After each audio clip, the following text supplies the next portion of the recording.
আসল সুখ কোথায় জানেন? অন্যের মুখে হাসি দেখার মধ্যে সুখ। আসল শান্তি কোথায়? অন্যকে ভালো রাখার মধ্যে সুখ। আমরা পাই না কেন জানেন?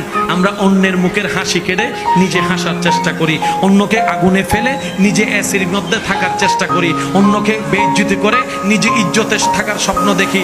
কখনো পাওয়া যাবে না, কখনো পাওয়া যাবে না। কারণ রবের বান্দাকে, রবের সৃষ্টিকে যে কষ্ট দিবে, রব তাকে কখনো ছাড়বে না, রব তাকে কখনো ছাড়বে না, রব তাকে কখনো ছাড়বে না। রব্বুল আলামিন অতীত বর্তমান সব জানার পরও হাসরের বিচার রেখেছেন। তার অন্যতম একটা কারণ হচ্ছে এই দুনিয়াতে যারা টাকার কারণে বিচার পায় নাই, সম্পদের কারণে বিচার পায় নাই, পাওয়ার না থাকার কারণে বিচার পায় নাই, সম্পদের জুলুমের কারণে অত্যাচারিত হয়েছে, বিচার পায় নাই, আল্লাহ সবাইকে হাসরে নিয়ে বলবে, বান্দা দুনিয়াতে তো টাকার কাছে তোর ন্যায় বিচার হেরে গেছিল, শক্তির সামনে তোর ন্যায় বিচার হেরে গেছিল, জনপাওয়ার না থাকার কারণে তোর পক্ষে কেউ কথা বলে নাই।